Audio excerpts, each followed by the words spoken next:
কে কে রে? এই সাত সকালে গাছ থেকে কাঁঠাল পাড়ে কে? মানে কাকু, আমি গো, পাশের গ্রামের। এই একটা কাঁঠাল পেকেছিল, তাই পেরেছি। তবে রে, গাছ কি তোর বাবা লাগিয়েছে নাকি? দিনে দুপুরে চুরি করা হচ্ছে? ছি ছি কাকু, চুরি কেন করব গো? আবার মুখে মুখে তর্ক করিস? দেখি দেখি, কাঁঠাল চুরি করা, তাই না? নিও না গো কাকু, ছেড়ে দাও, আর কখনো পারবো না। অবিনাশ বাবুর গ্রাম থেকে এসে চুরি করা? থাম, দেখাচ্ছি মজা তোর। ও মা গো, ছেড়ে দাও, আর মেরো না কাকু, এবার আমায় ছেড়ে দাও। আর তবে আসবি এদিকে, বল বল, আর কি চুরি করা হবে? সত্যি করে বলছি, আর কোনো দিনও এই কাঁঠাল গাছের আশেপাশে আসবো না। না না না না, এত সহজে তোকে ছাড়া যাবে না। এই গাছে তোকে বেঁধে রেখে নিশিকান্ত বাবুকে খবরটা জানাই। হাতটা ছাড়ো না কাকু, খুব লাগছে, আমায় বেঁধে রেখো না, দুটো পায়ে পড়ি তোমার। কেন, কাঁঠাল পারবার আগে মনে ছিল না কথাগুলো? এখন দেখ কেমন মজা লাগে। এই গায়ে এসে কাঁঠাল পারবি আর আমি চোখ দিয়ে দেখব। ছোট মানুষ আমি, অত বুঝিনি। কাঁঠালটা পেকেছিল, তাই ভাবলাম একটা কাঁঠালই তো, তাই জন্য পেরেছি। এবারের মতো আমায় ছেড়ে দাও। ঠিক আছে, কথাটা যেন মনে থাকে। এবছর বেশ ভালোই শাক হয়েছে, কি বলিস রতন? হ্যাঁ, দেখছিস না শাকগুলো কেমন তরতাজা, সবই ওপরওয়ালার ইচ্ছে। এবার ফসল থেকে কিছু টাকা আয় হবে, বুঝলি? ভগবানের আশীর্বাদ না থাকলে কি আর ক্ষেতের ফসল ভালো হয়? সবই তার ইচ্ছে। এবছর ভাবছি কিছু লাভ পেলে ঘরের চালটা একটু বদলাবো। বৃষ্টি হলেই টিপ টিপ করে জল পড়ে।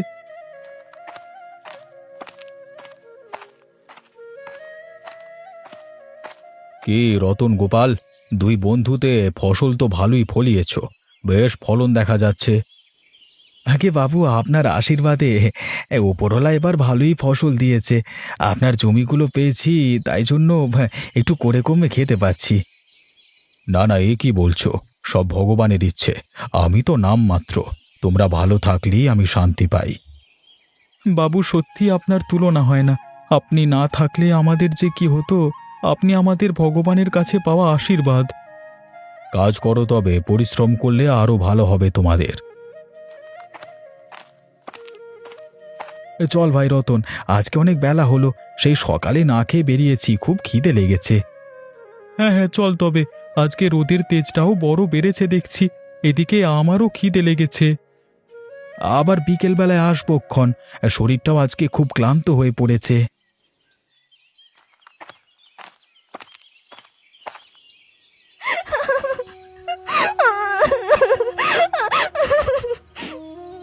কি হয়েছে পূজা, কাঁদছিস যে? কে মেরেছে তোকে?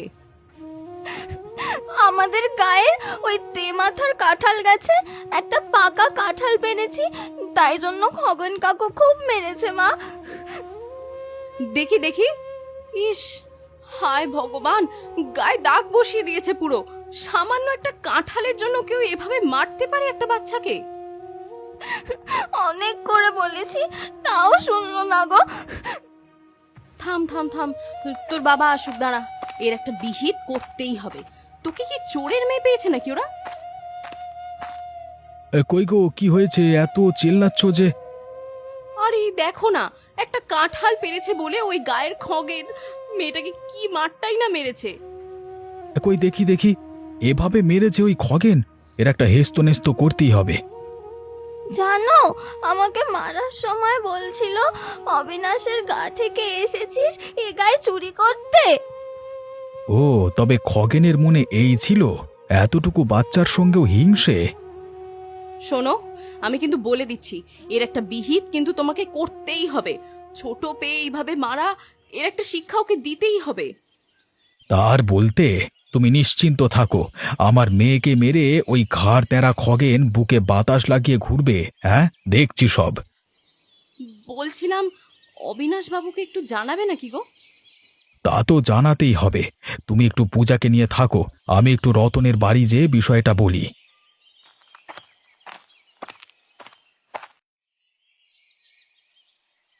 কি রে খগেন, যে কি খবর বল? আগে বাবু, আপনার বেশ খুশির খবর আছে। খুশির খবর তো বলে ফেল, বনিতা করছিস কেন? ওই পাশের অবিনাশের গাঁয়ের গোপালের মেয়ে আজকে সকাল সকাল কাঁঠাল পাড়ছিল, হাতে নাতে ধরে দুটো চর থাপ্পড় মেরে দিয়েছি। বলিস কি? এই সকাল সকাল তবে একটা কাজের কাজ করেছিস। আগে তার বলতে, বিশেষ করে ওই আপনার চিরশত্রু ওই অবিনাশের গাঁয়ের মেয়ে হওয়ায় রাগটা আমার মাথায় চড়েছিল বাবু। ওই অবিনাশ খবরটা শুনবে আর চলবে, কি বলেন বাবু? তা বটে, অনেকদিন ওই বুড়ো অবিনাশকে সায়স্তা করা হয় না, আজকে তবু একটু বুঝবে বুড়োটা। হ্যাঁ, এতক্ষণে হয়তো বুড়োর কান অবধি গিয়েছে। যাক, যাবার জন্যই তো মারটা মেরেছি। মনে মনে খুব আনন্দ হচ্ছিল গো বাবু, মনে হচ্ছিল ওই বুড়ো অবিনাশকে যেন মারছি। এবার তবে আমাকে ওই বুড়ো ডাকবে, হ্যাঁ? তুই বরং মেয়েটাকে বেঁধে রেখে খবর দিতিস, তবে আরো বেশি সায়স্তা হতো। খুব অনুরোধ করেছিল, তারপর ছেড়ে দিয়েছি। শোন খগেন, অবিনাশের গাঁয়ের কোনো লোককে সুযোগ পেলে সায়স্তা করবি, আর পরের বিষয়গুলো আমি দেখব। সে বিষয়ে আপনি কোনো চিন্তা করবেন না বাবু, এই খগেন সুযোগ পেলে অবিনাশের পিলে চটকিয়ে ছাড়বে। তা আমি জানি, আমার তোর উপর বেশ বিশ্বাস আছে। ওই অবিনাশকে দিশেহারা করতে তুই যথেষ্ট, এই জন্য তোকে আমার বেশ ভালো লাগে, বুঝলি? আগে বাবু, আপনি শুধু আমার দিকটা একটু খেয়াল রাখবেন। সে তুই নিশ্চিন্তে থাক। গোপাল, এই তো মাঠ থেকে গেলি রে? হ্যাঁ, ওই বাড়িতে গেলাম, তারপরে দেখে একটা ঝামেলা। পাশের গাঁয়ের খগেন পূজাকে খুব মেরেছে। কি? তা খগেন পূজাকে কেন মারবে? এ তো ভারী অন্যায়। আরে, ওই কাঁঠাল গাছটায় একটা কাঁঠাল পেকেছিল, ছোট মানুষ না বুঝে পেরে ফেলেছে। এটা দেখেই খগেন যা তা গালাগালি দিয়ে চড়থাপ্পড় মেরেছে, আবার অবিনাশবাবুর নাম ধরে বলেছে। হ্যাঁ, ওই ঘাড় তেরা খগেনের এত সাহস! এতই যখন পারে, তো ছোট একটা মেয়েকে কেন মারলো? এটা তো সহজে মানা যায় না গোপাল। তো আর বলছি কি, গিন্নি তো মহা রেগে, একটাই আদরের মেয়ে আমাদের ভাই। চল চল, আগে অবিনাশবাবুর বাড়িতে যাই, সেখানেই বরং সব খুলে বলি।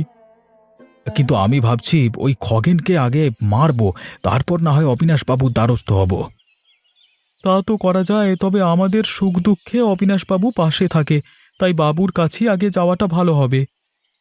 দেখ ভাই, আমার মাথাটা খুব চলছে না, তাই তোর কাছে এলাম। ভালো মন্দ কি হবে তুই ভেবে বল। ও তুই চিন্তা করিস না গোপাল, চল আগে অবিনাশবাবু কি বলি।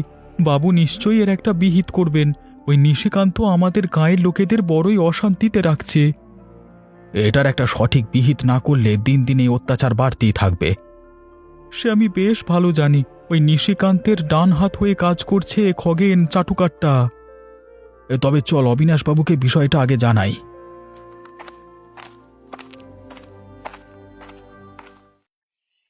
কি গোপাল আর রতন যে একসঙ্গে? বাবু, বড় একটা সমস্যা বেঁধেছে। আমার ওই ছোট মেয়েটাকে ওই গাঁয়ের খগেন অন্যায় করে মেরেছে, সঙ্গে সঙ্গে আপনার নামেও গালমন্দ করেছে। সে কি, কখন ঘটলো সব? সকালে মাঠ থেকে এসেই দেখি এই কাণ্ড ঘটেছে। মেয়েটার আমার গায়ে মারের দাগ বসে গেছে সামান্য একটা কাঁঠালের জন্য। নিশিকান্তের প্রশ্রয় পেয়ে এই খগেনের এতবার বেড়েছে, ও আজকাল ধরাকে সরা জ্ঞান করছে না। বাবু, এটার একটা বিহিত করতেই হবে, না হলে খগেনের অত্যাচারে সবাই অতিষ্ঠ। হ্যাঁ, রতন ঠিকই বলেছে, ওই চাটুক আর খগেন দিন দিন বেড়েই চলেছে। আমরা গরিব মানুষ বাবু, তাই বলে সবসময় তো এই অন্যায় মানা যায় না। তোমরা এত চিন্তা করো না, আমি ভেবে দেখছি এর কি ফয়সাল্লা করা যায়।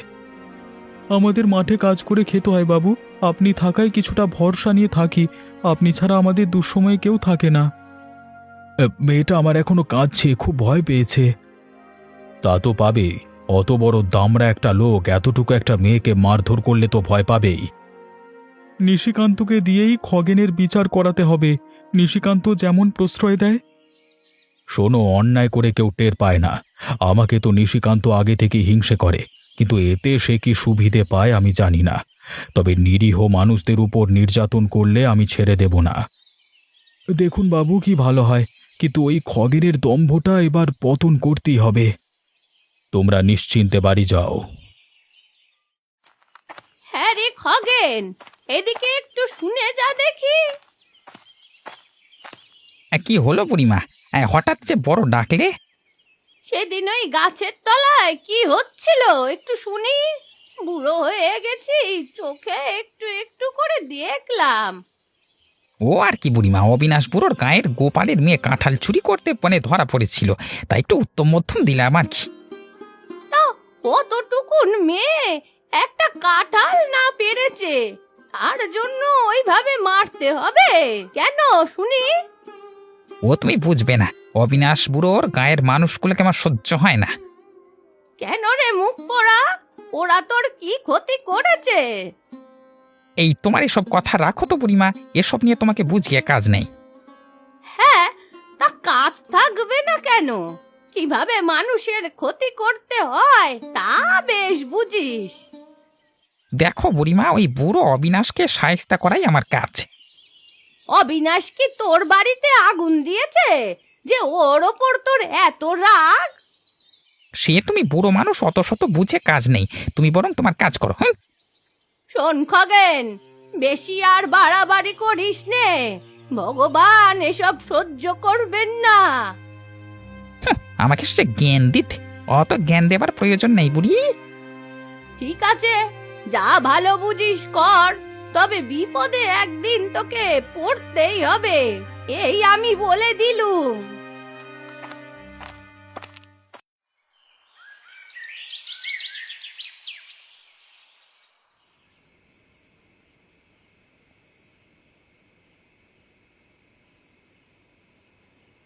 কিরে মা, তোর ব্যথা কি কমেছে? একটু একটু ব্যথা করছে এখনো। হাতটা নাড়াতে না খুব কষ্ট হচ্ছে। গায়ে কি জোর গো বাবা, এত শক্ত করে হাতটা ধরেছিল। ব্যাটা একটা পশু, ভেতরে মায়া দয়া কিছুই নেই। মায়া দয়া থাকলে কি আর ওইভাবে কেউ মারতে পারে? নিজের ঘরে তো তার ছেলে পুলে ছিল না। কষ্ট পাস না মা, এর একটা সঠিক শাস্তি খগেনকে দেবই দেব। তা বলছি, অবিনাশ বাবু কি বললেন বলো তো? উনি যদি একটু দেখতেন বিষয়টা, তবে হয়তো সবটা ঠিক হয়ে যেত। আমি আর রতন গিয়েছিলাম, সব তো বাবুকে খুলে বললাম। এখন দেখা যাক বাবু কি করে। মা, আমি তবে উঠি, আমার আর খেতে ইচ্ছে করছে না। কেন রে মা, শরীর খারাপ লাগছে বুঝি? না মা, তেমন নয়। আচ্ছা বেশ, তাহলে তুই ওঠ। আর এই যে শুনছো, কালকে আরেকবার রতনকে নিয়ে যেও তো অবিনাশ বাবুর বাড়িতে। সে তো যাবই, কালকে একটা সমাধান হবেই এটার, এ নিয়ে তুমি চিন্তা করো না, এটা আমার দায়িত্ব গিন্নি।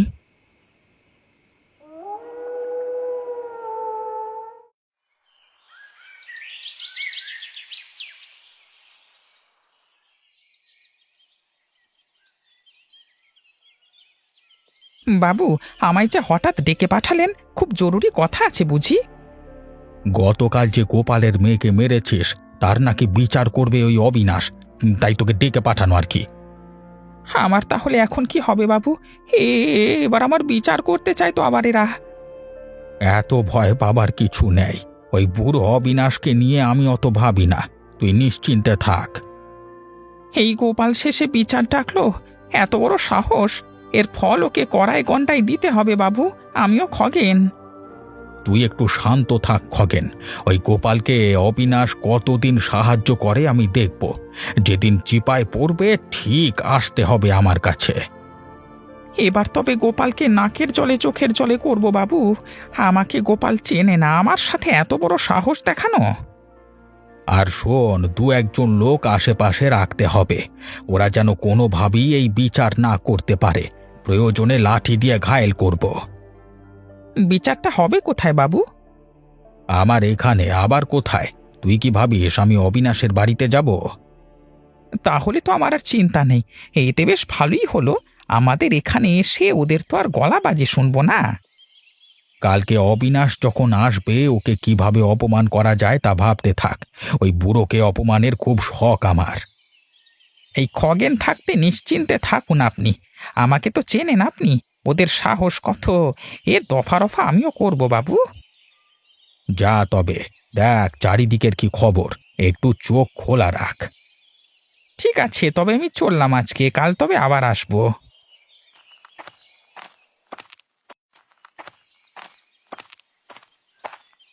এই গোপাল বাড়িতে আছিস?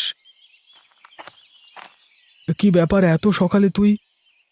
কালকে রাতে ওই অবিনাশবাবুর বাড়ির কাজের ছেলেটার সাথে হঠাৎ দেখা। বাবু নাকি সবাইকে ডাকিয়েছে, আজকে নিশিকান্তের গায়ে সব যেতে হবে।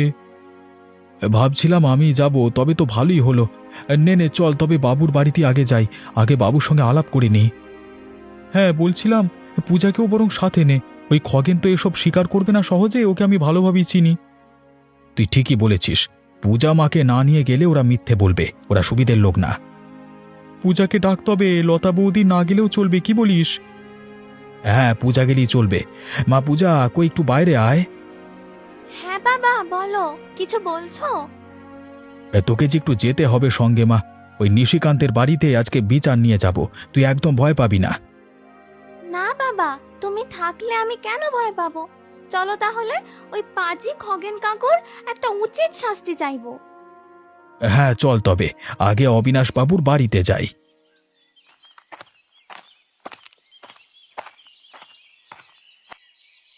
কই তোমার খগেন, ডাকো দেখি। এই অত তাড়াহুড়োর কি হলো? এসেছো, একটুখানি বসো। এখানে বসতে আসিনি আমি, অতটুকু একটা মেয়েকে তোর খগেন এভাবে মেরেছে কেন? পাজিটা কই, ডাকো তাড়াতাড়ি। অতটুকু মেয়ে এ গায়ে এসে কাঁঠাল চুরি করবে, তা মারবে না তো কি সোহাগ করবে? আবার এসেছে চোরের হয়ে সাফাই গাইতে। মুখ সামলে কথা বলো, একটা কাঁঠাল বাচ্চা মানুষ পেরেছে, এটা কি চুরি? আর কাঁঠাল গাছটা তো তোমাদের না, ওটা সবার গাছ। চুরি নয় তো কি? হ্যাঁ, চোরের হয়ে গলাবাজি হচ্ছে। আমাদের গায়ের মাথায় গাছ আছে মানে ওটা আমাদের। এবার কিন্তু আপনি একটু বেশি বলছেন বাবু, নেহাত আপনাকে সম্মান করি, ওই কাঁঠাল গাছে আমাদের সবার অধিকার আছে, আপনি একা ওটা নিতে পারেন না। এই গোপাল, তুই কি বলতে চাস কি? হ্যাঁ, এই গায়ে এসে তোরা চুরি করে কাঁঠাল খাবি আর আমরা চেয়ে চেয়ে দেখবো? আমি মেরেছি, বেশ করেছি, তুই কি করবি করিস। সেই দিন আমি থাকলে তোর ছাল তুলে দিতাম। বাবু চলুন, এখানে বিচার হবে না, কালকে থেকে দেখি ও কাঁঠাল গাছকে বাধা দেয়। আর খগেন, তোর ভালো হবে না, মনে রাখিস। আরে যা যা, তোদের দেখা আছে। তুমি থাকতে এই অন্যায়কে প্রশ্রয় দিলে, এটা খুব ভালো করলে না, কিন্তু আমি বেঁচে থাকতে ওই কাঁঠাল গাছে কে খবরদারি করে এটা দেখব। আরে যাও যাও, তো চেঁচিও না তো, তুমি কি করবে তা দেখা যাবে।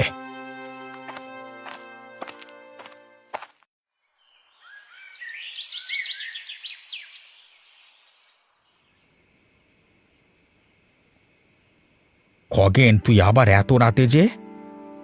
বাবু, আজকে কেমন দিলাম ওদের, সব কটা পাজির দল আমাদের গায়ে এসে মাতব্বরি করে।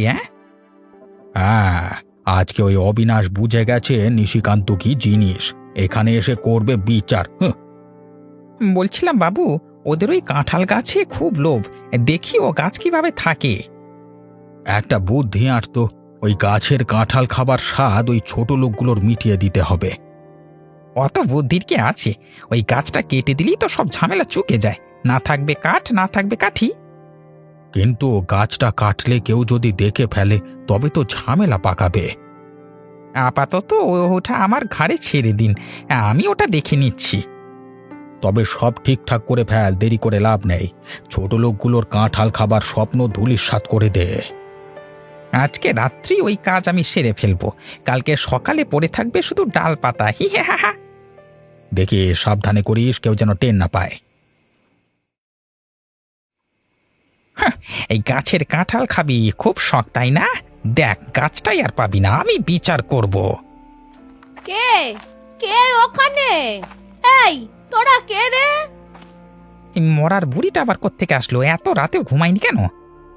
কি রে খগেন, তুই গাছ কাটছিস কেন? গাছটার কাঁঠাল এ গা থেকে ও গা সবাই খায়, আর তুই গাছটা কেটে ফেললি, মুখ পোড়া। থাম থাম, তোর গাছ আমি কাটাচ্ছি। হ্যাঁ, কেটেছি তো বেশ করেছি, ও গায়ের লোকেরা এসে কাঁঠাল খেয়ে যাবে, তা আমি হতে দেব না।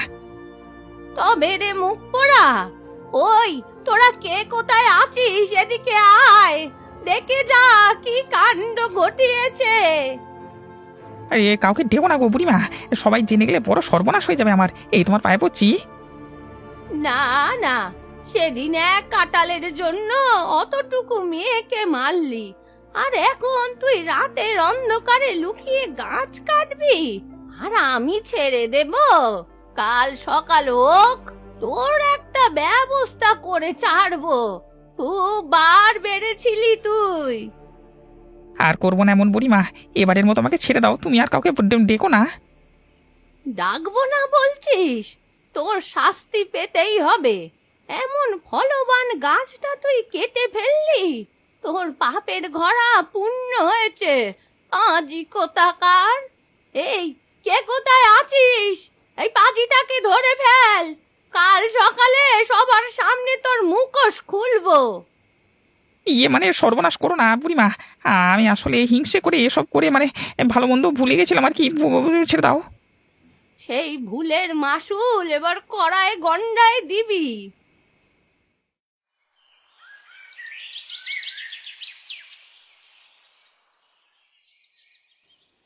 ছি ছি খগেন, এত বড় খারাপ একটা কাজ করতে পারলি তুই। আমার মেয়েটাকে মেরেও হলো না, আবার ফলবান গাছটাকে পুরোই কেটে ফেললি। নিশিকান্ত বাবু ভগবান অন্যায়ের বিচার করে, সেটা আগে আর পরে দেখলেন তো। কি রে পাজি খগেন, এই তো তোর গলাবাজি, আজকে যে একেবারে তুই চুপ। এখন এর বিহিত কে করবে? তুমি তাড়াতাড়ি করো, এতদিন তো অনেক হলো। আমি আসলে এতদিন অন্ধ ছিলাম অবিনাশ, এত নিচে নেমেছি যে সব হিতাহিত ভুলে গেছিলাম। তুমি আমাকে ক্ষমা করে দাও, আমরা দুজন মিলে দু গাঁয়ের সব হিংসে বিদ্বেষ দূর করব। সে ভুল বুঝতে এত দেরি করলে যে আমাদের পুরনো এই কাঁঠাল গাছটা হারাতে হলো, এজন্য সবকিছু ভেবে করতে হয়। এই পাজি খগেন, তুই সব নষ্টের মূল। যা যা গোপালের পায়ে ধরে ক্ষমা চা, পূজার কাছেও ক্ষমা চা। এতদিন তোর বুদ্ধিতে এত অন্যায় হয়েছে। আমাকে ক্ষমা করে দে ভাই গোপাল, সেদিন বড় অন্যায় করেছি। আর পূজা মা, তুইও ক্ষমা করে দে, সেদিন খুব মেরেছি তোকে। ঠিক আছে, আর ক্ষমা চাইতে হবে না। শুধু নিজেকে শুধরে হিংসে বিদ্বেষ আর অন্যের ক্ষতি করা বাদ দে। আজকে থেকে কেউ কোনো অন্যায় করলে আমি আর নিশিকান্ত মিলে কঠিন শাস্তি দেব। এই খগেনকে দেখে সবাই শিক্ষে নাও। ঠিক বলেছ তুমি, আর কোনো অন্যায় অবিচার হিংসে না করে মিলেমিশে সবাই যেন থাকি। চল তবে আজকে আসি, আগামীকাল এখানে একটা নতুন কাঁঠাল চারা লাগাবো, আর এই কাঁঠাল গাছটাই হবে আমাদের দু গাঁয়ের বন্ধন।